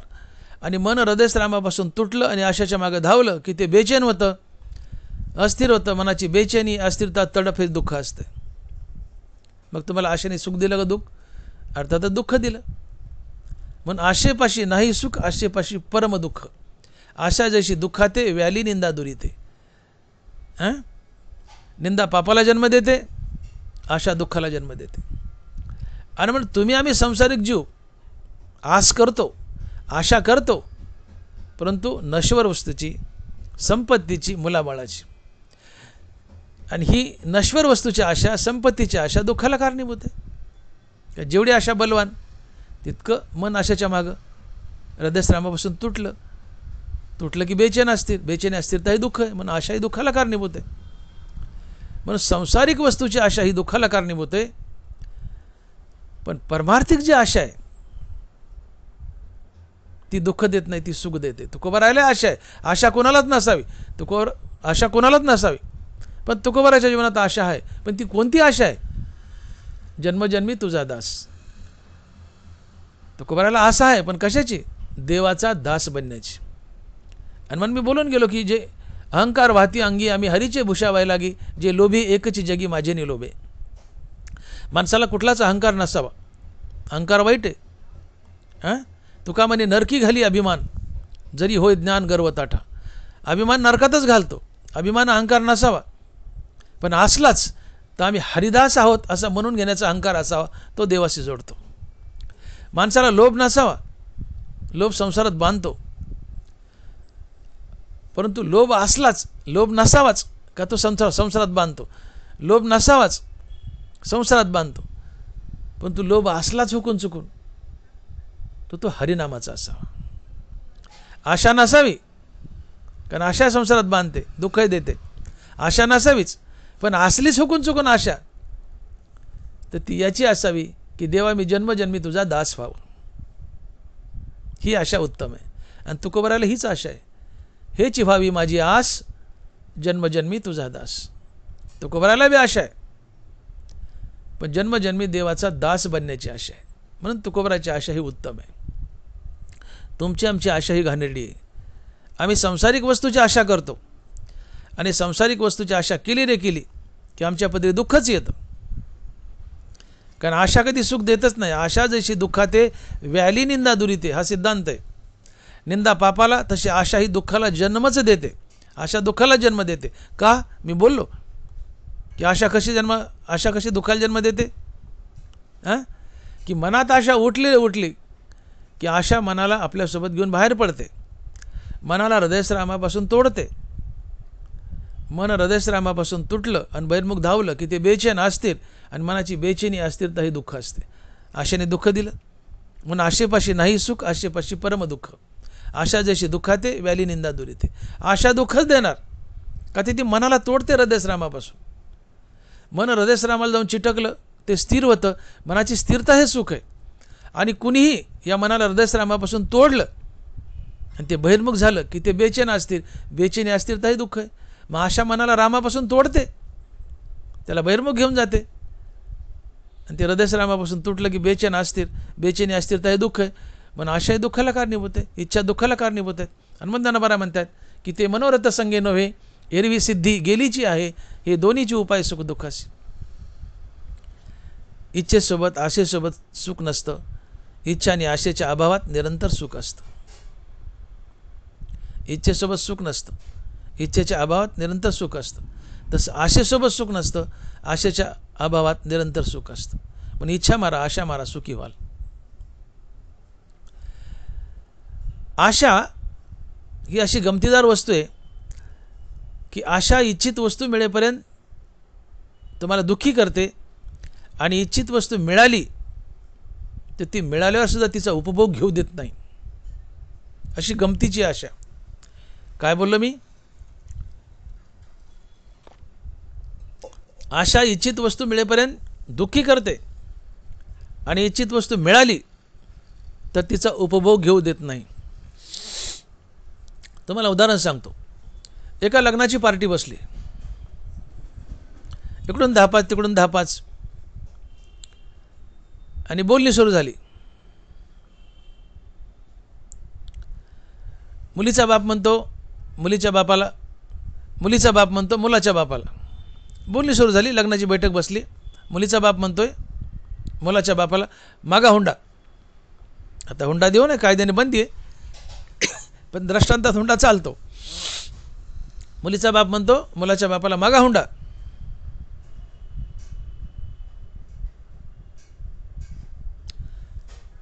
आता मुलाचा बाप म्हणतो 2 लाख द्या. मुलीचा बाप मुलाच्या बापाला म्हणतोय मागा हुंडा. मुलाचा बाप मला 2 लाख द्या. मुलीचा बाप मला दिले. जसं कुत्र्याला तुकडा फेकाव आणि त्या कुत्र्याने झेलाव वरच्यावर, तसं मुलीच्या बापाने वरच्यावर शब्द झेलला. मुलाचा बाप म्हणतो 2 लाख द्या. मुलीचा बाप मला दिले. मुलाचा बाप चपापला, म्हणले अरे अरे अरे अरे अरे अरे अरे अरे, मागण्यात चुकलं यार, म्हणले आपलं मागण्यात चुकलं. 2 लाखाला हा एका शब्दात तयार झालाय. 2 लाख म्हणल्या हा तयार झालाय. मी 2 लाखाच्या ऐवजी 4 लाख म्हणलं असतं तरी हा तयार झाला असता. याच्या मनात पार चुरचुरली ना, मनात पाल चुरचुरली. पण आता 2 लाख मागितले, समोरचा तयार झालाय, सुपारी फुटली ना, आता कसं बदलता येतं? नाही तर इज्जत जाईल. सुपारी फुटली, जेवायला बसले, जमलं लग्न, जेवायला बसले. बाई गुळवणी वाढायला आली. जुन्या काळात पुरणपोळ्या असायच्या. बाई गुळवणी वाढायला आली, बाई गुळवणी वाढायला लागली. पण हे मनातल्या मनात म्हणतंय 4 लाख म्हणलं असतं तर, 4 लाख म्हणलं असतं तर, 4 लाख म्हणलं असतं तर. बाई म्हणते मामा काय म्हणता? ते म्हणले बाई तुला नाही कळायचं, तू जा जा जा जा जा तू जा, म्हणले वाढ गुळवणी जा. 4 लाख म्हणलं असतं तर, 4 लाख म्हणलं असतं तर. याला नातरुंड झाली तरी हा घोकीत होता. 4 लाख म्हणलं असतं तर, 4 लाख म्हणलं असतं तर. मग मला सांग, आधी काय दुःख होतं? 2 लाख मिळतात का नाही हेच दुःख होतं. काय आशा होती आधी? 2 लाख मिळतात का नाही. आता 2 लाख मिळाले ना, त्याचा आनंद भोगावा ना. पण नाही, 4 लाख मिळाले नाही या गोष्टीमुळे त्या 2 लाखाचे आनंद भोगता आला नाही. आधी काय आशा होती? आधी दुःख असो किंवा आशा असो, आधी काय आशा होती की 2 लाखच मिळतात का नाही. पण आता 2 लाख मिळाले ना, मग 2 लाखाचा आनंद भोगाव ना. पण त्या 4 लाखांनी 2 लाखाचा आनंद भोगू दिला नाही. आणि म्हणून मी बोललो की आशा इच्छित वस्तू मिळेपर्यंत माणसाला दुःखी करते आणि इच्छित वस्तू मिळाल्यावरही तिचा उपभोग घेऊ देत नाही. आधी 2 लाखच मिळतात का नाही ही भीती होती, हे दुःख होतं.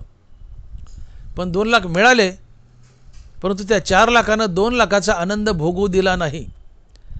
आणि म्हणून मी म्हणालो की आशा इच्छित वस्तू मिळेपर्यंत माणसाला दुःखी करते आणि इच्छित वस्तू मिळाल्यावरही तिचा आनंद भोगू देत नाही. इच्छा होती 2 लाखाची, 2 लाख मिळाले, आनंद भोगाव ना. पण त्या 4 लाखांनी 2 लाखाचा आनंद भोगू दिला नाही. आशा इच्छित वस्तू मिळेपर्यंत दुःखी करते आणि मिळाल्यावरही तिचा उपभोग घेऊ देत नाही. मनुष्य विधानसभेला आमदारकीला उभा आहे. आधी दुःख आहे, भीती आहे की आमदारच होतोय का नाही. पण सुदैवाने निवडून आला, आमदार झाला. आता डोळे लागतात मंत्री व्हावं, पण मंत्रिपद मिळालं नाही. मंत्रिपद मिळालं नाही की मिळालं तरी असं खातं मिळालं ज्यात काय खाता येत नाही, किंवा मंत्रिपदच मिळालं नाही. आधी काय आशा होती? आमदार व्हावं. आता आमदार झाला ना, मग आमदार झाला याचा आनंद मानाव ना. पण मंत्रिपद मिळालं नाही या गोष्टीने आमदार झाल्याचा आनंदही भोगू दिला नाही. आणि म्हणून मी बोललो की आशा इच्छित वस्तू मिळेपर्यंत दुःखी करते आणि इच्छित वस्तू मिळाल्यावर तिचा उपभोग घेऊ देत नाही. आधी काय इच्छा होती? मी फक्त आमदार व्हावं. आता तू आमदार झाला ना, आनंद मान ना. पण मंत्रिपद मिळालं नाही या दुःखानं आमदार झाल्याचा आनंद भोगू दिला नाही. याला म्हणायचं आशा इच्छित वस्तू मिळेपर्यंत दुःखी करते आणि इच्छित वस्तू मिळाली तर तिचा उपभोग घेऊ देत नाही. मुलगा परीक्षेला बसलाय, आधी भीती होती पास होतो का नाही. मी पास व्हा एवढीच अपेक्षा होती. परीक्षा दिली, पास झालाय. आता पास झाल्याचा आनंद मानव ना. पण कुठंच नंबर लागला नाही, कमी मार्क पडले, कुठंच नंबर लागला नाही. या दुःखानं पास झाल्याचा आनंद उपभोग दिला नाही. आधी काय आशा होती? पास व्हावं. पास झालाय पण कमी मार्कानं, मग कुठंच नंबर लागला नाही. मग कुठंच नंबर लागला नाही या दुःखानं पास झाला हा बी आनंद भोगू दिला नाही. याला म्हणतात आशा इच्छित वस्तू मिळेपर्यंत दुःखी करते आणि मिळालेल्या वस्तूचा उपभोग घेऊ देत नाही. तात्पर्य आशा ही सदैव दुःखालाच कारणीभूत आहे. आणि म्हणून नरवराज म्हणतात की आशा जशी दुःखाते व्याली निंदा दुरीते.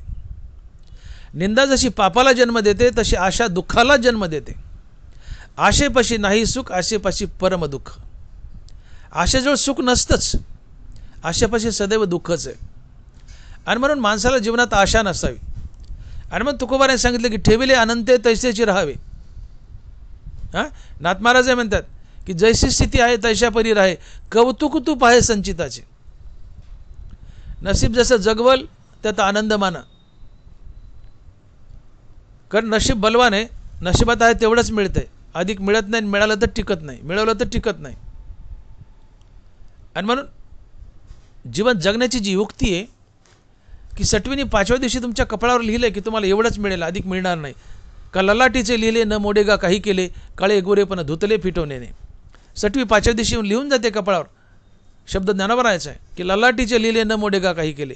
6वी 5व्या दिवशी येते कपाळावर लिहून जाते की तुला एवढं मिळेल, एवढं धन मिळेल, हे भोग मिळतील, हा रोग मिळेल.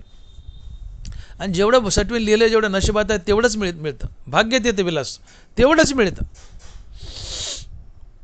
आणि मग संत आम्हाला हिंट देत आहेत, युक्ती सांगतायत की आहे ते सगळं प्रारब्धाच्या हाती, यावे काकुळतशी आता. हे जर जीवन आहे, हा जर सिद्धांत आहे की सगळं नशिबाच्या हातात आहे ते सगळं प्रारब्धाच्या हाती, यावे काकुळतशी आता. तुका म्हणे प्रारब्ध जी गाडे काही न चलेत यापुढे.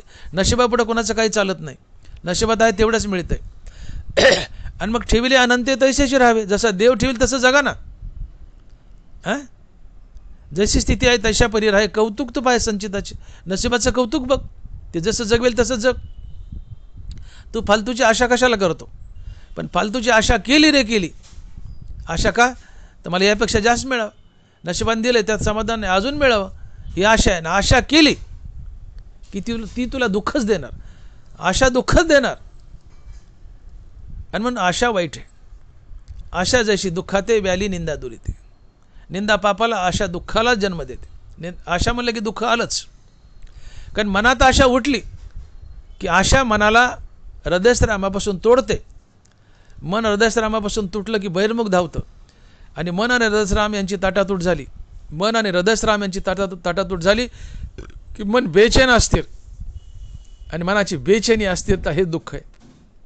आणि म्हणून मनात आशा उठली रे उठली की जीवनात दुःख आलंच. दुःखाची व्याख्या समजून घ्या. मनाची अस्थिरता, मनाची तडप, मनाची बेचैनी हे दुःख आहे. मग बेचैनी, तडप, अस्थिरता कशामुळे? तर मनात इच्छा आशा उठल्या. इच्छा आशा उठल्या की आशा मनाला हृदयस्थरामापासून तोडते. आणि ह्या आशा मनाला आपल्यासोबत घेऊन बाहेर पडतात. मन हृदयस्थरामापासून तुटलं आणि बहिर्मुख धावलं की ते बेचैन अस्थिर. आणि बेचैनी अस्थिरता हे दुःख आहे. आणि मग बेचैनी अस्थिरता कोणामुळे? तर आशेमुळं.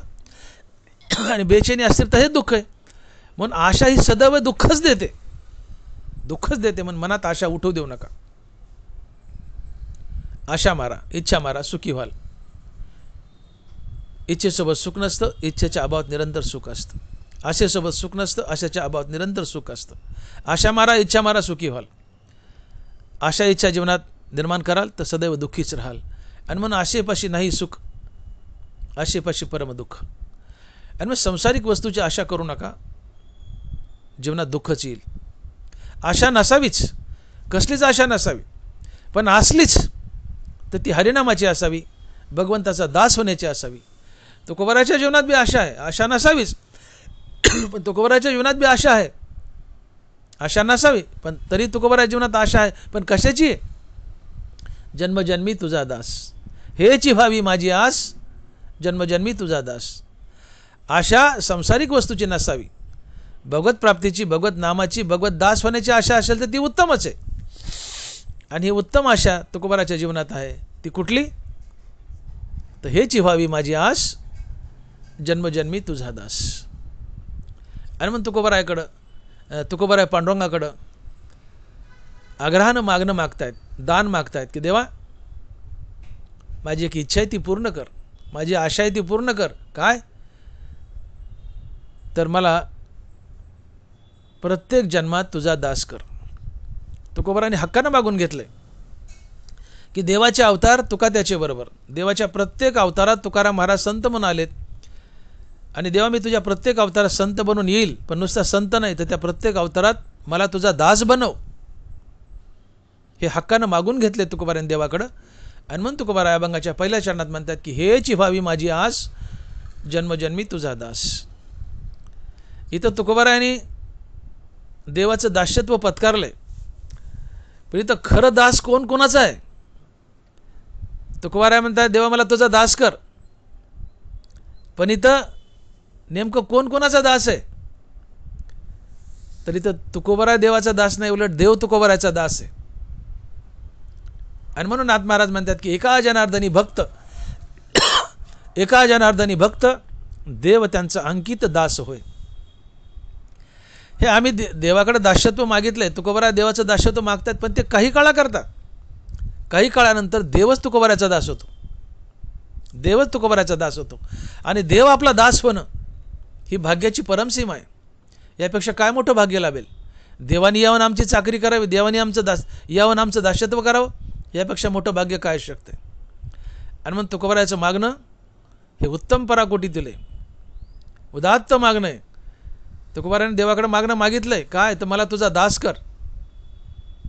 तुकोबाराय काही काळ देवाचे दास झालेत, पण काही काळानं देवच तुकोबारायचा दास झालाय. ही तुकोबारायची धन्यता आहे. आणि देवाने आपलं दास्यत्व करावं, देवाने आपलं दास्यत्व करावं, ही जीवनाची खरी धन्यता आहे. आणि मग तुकोबारायचं मागणं अतिशय महान आहे. आणि महाराज म्हणतात की हेची व्हावी माझी आस, जन्मजन्मी तुझा दास. अभंगाच्या प्रत्येक चरणात तुकोबारायने एक एक मागणं मागितलंय. पहिल्या चरणात मागितलंय हेची व्हावी माझी आस, जन्मजन्मी तुझा दास. दुसऱ्या चरणात तुकोबाराय म्हणतात, पंढरीचा वार करी वारी चुकोनी दिहरी. पंढरीचा वार करी वारी चुकोनी दिहरी. देवा मला प्रत्येक जन्मात तुझा दास कर, ते पहिल्या चरणात. दुसऱ्या चरणात तुकोबाराय म्हणतात की देवा मला पंढरीचा वारकरी कर आणि माझी वारी कधी चुकू देऊ नको. आता तुकोबारांनी देवाची वारी मागून घेतली हक्कानं. का बर? तर वारी केल्यानंतर प्रत्येक महिन्याला एक तर पांडुरंगाची भेट होते, पांडुरंगाच्या दर्शनाने भेट होते. एक गोष्ट झाली. तसा देव तर आपल्या हृदयातच आहे, निरंतर आपल्या जवळच आहे, पण तरी प्रत्यक्ष पंढरपूर हे आमचं माहेर आहे, भगवंताचं निवासस्थान आहे. खरं आम्ही पांडुरंगाला जाऊन प्रत्येक वारीला प्रत्येक महिन्याला भेटतो. हा फायदा आहे. आणि पांडुरंगानं वारकऱ्याला वरदान दिलंय की पंढरीचे वारकरी ते अधिकारी मोक्षाचे. पंढरीचे वारकरी ते अधिकारी मोक्षाचे. पंढरीची वारी करणारा मनुष्य मोक्षाचा अधिकारी आहे. पण एक गोष्ट लक्षात घ्या, वारी म्हणजे तीर्थयात्रा. ही वारी ही तीर्थयात्रा कशी करावी नाथ महाराज सांगतात की तुम्ही घरातून पिशवी उचलली आणि पहिलं पाऊल टाकलं की राम म्हणावं, राम म्हणत म्हणत पंढरीला जावं, तिथे राम राम म्हणावं आणि राम म्हणतच परत यावं. ही खरी तीर्थयात्रा असते. कुठल्याही तीर्थाला जा, राम म्हणत जा, तिथं राम म्हणा आणि राम म्हणत या. राम राम म्हणत जाणं येणं ही खरी वारी आहे किंवा हे खरं तीर्थाला जाणं आहे. ही खरी तीर्थयात्रा आहे आणि ती सफल तीर्थयात्रा आहे. तुम्ही तीर्थाला गेलात, वारीला गेलाय आणि मुखात राम नाम नाही आहे, ती वारीच नाही आहे, ती चक्कर आहे नुसती. ज्ञानोबा बोलतात की त्रिवेणी संगमी नाना तीर्थे भ्रमी. त्रिवेणी संगमी नाना तीर्थे भ्रमी, चित्त नाही नामी तरी ते व्यर्थ. तुम्ही चारधाम केले, त्रिवेणी संगम नाना प्रकारचे तीर्थ केले, पण ते राम राम म्हणत केलं नाही. तीर्थाला गेले पण देवाचं नाव घेतलं नाही. तीर्थाला जाताना आणि येताना निरंतर रामनाम घोकावं. तुम्ही तीर्थाला गेले, चारधाम केले, पण देवाचं नाव घोकलं नाही, ज्ञानोबा म्हणतात ते व्यर्थ आहे, तुम्हाला काही घडलं नाही, त्याचा काही लाभ झाला नाही. का? तर त्रिवेणी संगमी नाना तीर्थे भ्रमी, चित्त नाही नामी तरी ते व्यर्थ. तीर्थाला गेलात, चारधामला गेलात, पण मुखात रामनाम नाही आहे, ती वारीच व्यर्थ आहे म्हणले. ते तीर्थक्षेत्र घडलंच नाही तुम्हाला, ते व्यर्थ आहे. मग मुखात रामनाम धारण करा, घरातून पाऊल उचललं की राम म्हणा, जाताना येताना रामराम म्हणत जा, रामराम म्हणत या. ती वारी असते, ते खरं तीर्थाला जाणं, ती खरी तीर्थयात्रा असते. नाथ महाराज भागवतात सांगतात की पिशवी उचलली, पाऊल उचललं की राम म्हणत जा, राम म्हणत या. ही खरी तीर्थयात्रा आहे. आणि मग खरा पंढरीचा वारकरी पंढरीला जाताना, वारी करताना रामराम म्हणत जातो, तिथे रामराम म्हणतो, परत रामराम म्हणत येतो. आणि मग जो निरंतर राम घोकतोय वारीला जाताना येताना आणि घरी, त्या निरंतर रामनामानं तुमचा अहंकार मळतो, तुमचे काम करत जातात. राम म्हणता काम क्रोधाचे दहन, होय अभिमान देश दडी.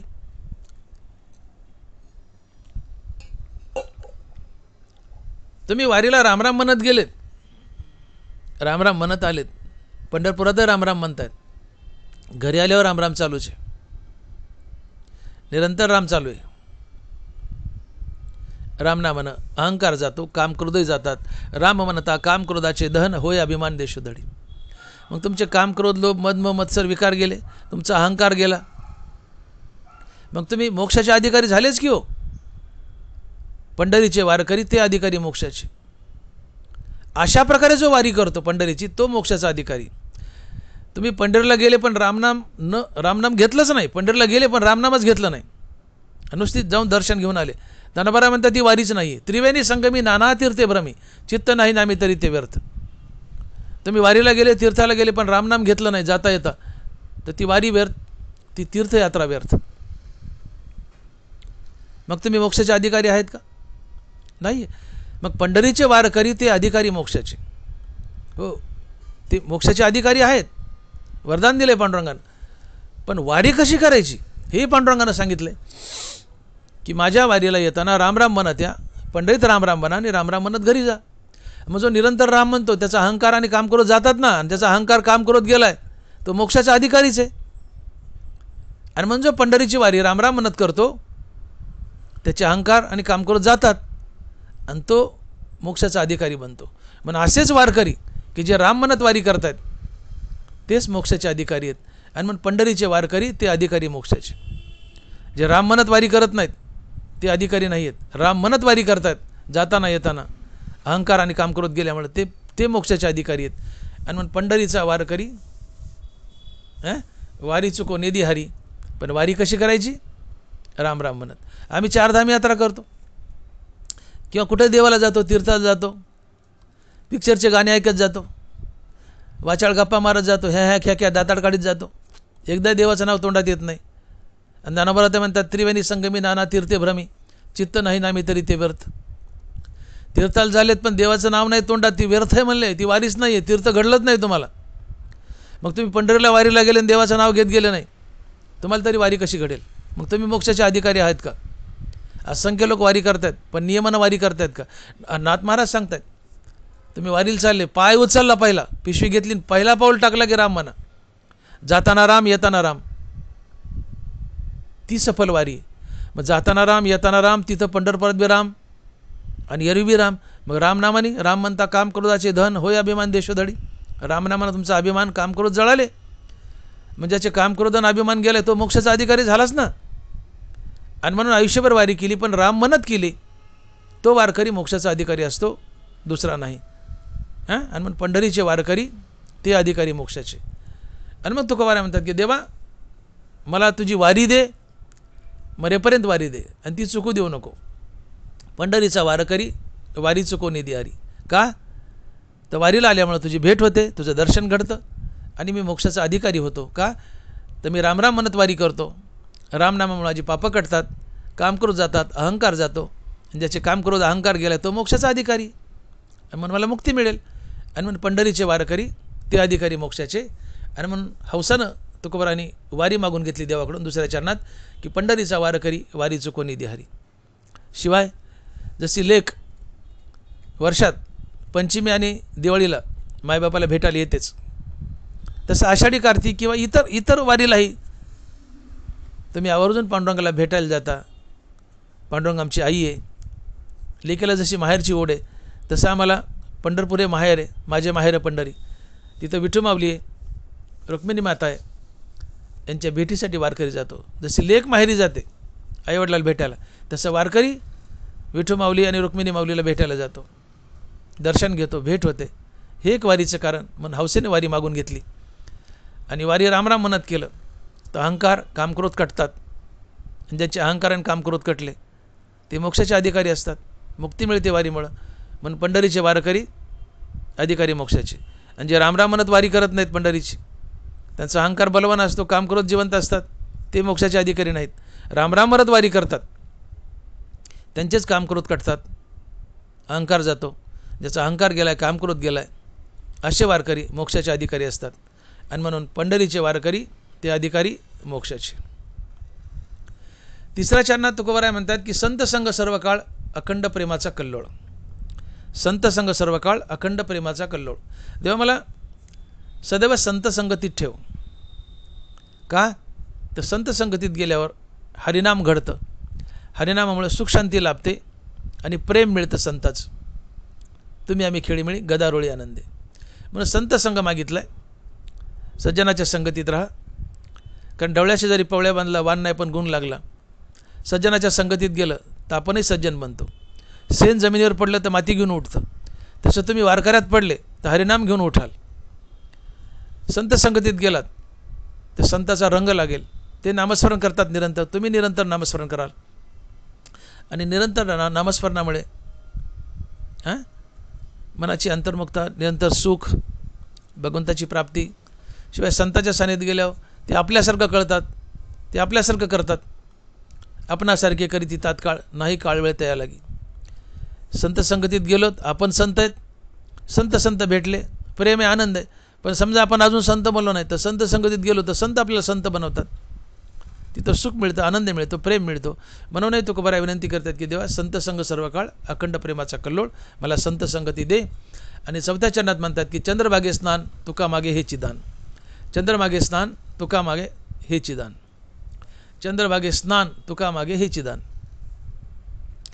चंद्रभागेचं स्नान मागितलंय. चंद्रभागे स्नान विदितो हरिकथा. चंद्रभागेचं स्नान का मागितलंय? कारण चंद्रभागा तिचं महिमान सांगताना तुकोबाराज लिहित आहेत की अवघीच तीर्थे घडली एक वेळा, अवघीच तीर्थे घडली एक वेळा, चंद्रभागा डोळा देखील या. नुसती त्या उड्डाणपुलावरून चंद्रभागा डोळ्यानं पाहिली तर जगातले सगळे तीर्थ केल्याचं श्रेय किंवा सगळे तीर्थ केल्याचं पुण्य तुम्हाला मिळतं. नुसती चंद्रभागा डोळ्याने पाहिली, अवघीच तीर्थे घडली एक वेळा, चंद्रभागा डोळा देखील या. नुसती चंद्रभागा डोळ्यानं पाहिली तर सगळे तीर्थ केल्याचं पुण्य, सगळ्या तीर्थात आंघोळ केल्याचं पुण्य. आणि जेव्हा डायरेक्ट तुम्ही चंद्रभागेत स्नान कराल पाप करपून जातात. तात्पर्य चंद्रभागेच्या स्नानानं, चंद्रभागा पाहिल्यानं किंवा चंद्रभागेच्या स्नानानं सगळ्या तीर्थाचं स्नान घडतं, तुमची सगळी पापं कटतात. पंढरीचं महात्म्यच असं आहे, अवघीचं पापे गेली दिगंतरी, वैकुंठ पंढरी देखील या. नुसती पंढरी डोळ्यानं पाहिले की सगळे पापं आपले निघून जातात. आगव्या संता एक वेळा भेटी, पुंडलिक दृष्टी देखील या.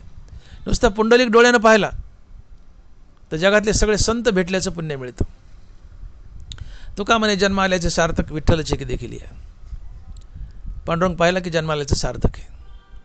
आणि म्हणून चंद्रभागेच्या स्नानाला महत्त्व आहे. आगवीचे तीर्थे घडली एक वेळा, चंद्रभागा डोळा देखील या.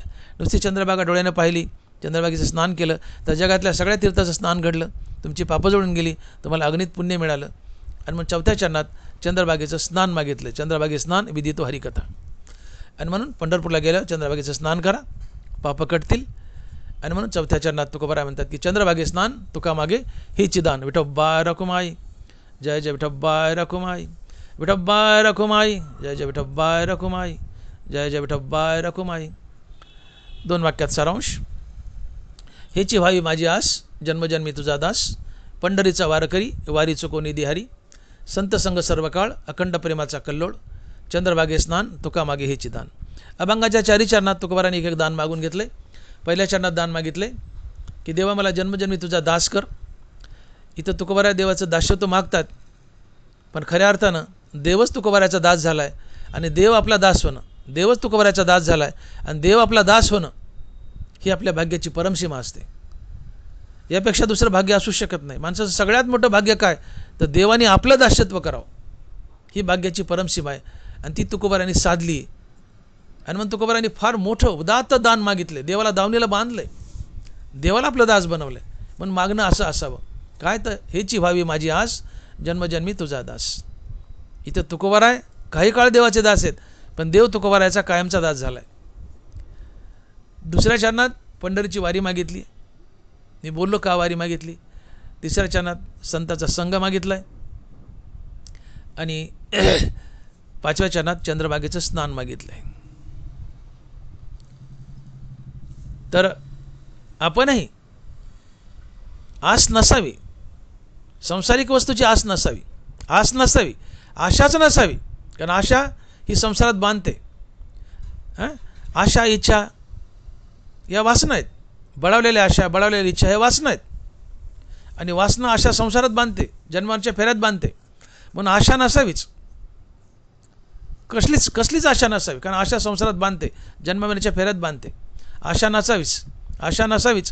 पण आशा असलीच तर हरिनामाची किंवा भगवंताचा दास होण्याची. मग तुकोबारायला आशा आहे, पण कशाची? भगवंताचा जन्मजन्मी दास होण्याची. भगवंत तुकोबारायचा दास बनला का तुकोबाराय भगवंताचे दास बनलेत? भगवंतच तुकोबारायचा दास बनला आहे. काही काळाकरता तुकोबाराय भगवंताचे दास आहेत, पण पुढे भगवंत तुकोबारायचा कायमचा दास बनला आहे. आणि म्हणून देव आपला दास बनणं ही आपल्या भाग्याची परमसीमा आहे. आणि तुकोबारायने ती गाठली. देवाकडून मागणं मागून घेतलंय की देवा मला तुझा दास कर, देवा मला तुझा दास कर. हेची व्हावी माझी आस, जन्मजन्मी तुझा दास. तुकोबाराने आशा केली, देवाकडे मागणं मागितले की देवा मला तुझा दास कर प्रत्येक जन्मात. तुकोबाराय काही काळ देवाचे दास झालेतही, पण कालांतरानं देवच तुकोबरायचा दास झालाय आणि देव आपला दास होणं ही आपल्या भाग्याची परमसीमा आहे. आणि ती परमसीमा तुकोबारायने गाठली आणि म्हणून तुकोबाराय धन्य आहेत. आणि म्हणून महाराज म्हणतात की हेची व्हावी माझी आस, जन्मजन्मी तुझा दास. ज्ञानेश्वर माऊली ज्ञानराज माऊली तुकाराम, ज्ञानेश्वर माऊली ज्ञानराज माऊली तुकाराम. जय विठ्ठल जय जय विठ्ठल. बोली लिले कुरे वेडी वाकुडी उत्तरे, करा क्षमा अपराध महाराज तुम्ही सिद्ध, नाही विचारीला अधिकार मी आपुला. करा क्षमा अपराध महाराज तुम्ही सिद्ध, तुका म्हणे ज्ञानेश्वरा राखा पायापैकी करा. करा क्षमा अपराध महाराज तुम्ही सिद्ध. ज्ञानदेव तुकाराम ज्ञानदेव तुकाराम, तुकाराम तुकाराम तुकाराम तुकाराम तुकाराम तुकाराम तुकाराम. पुंडलिक वरदे विठ्ठल श्री ज्ञानदेव तुकाराम. गोपाल कृष्ण भगवान की जय. माऊली ज्ञानेश्वर महाराज की जय. जगद्गुरु तुकाराम महाराज की जय. विठ्ठल विठ्ठल विठ्ठल विठ्ठल विठ्ठल विठ्ठल विठ्ठल विठ्ठल विठ्ठल.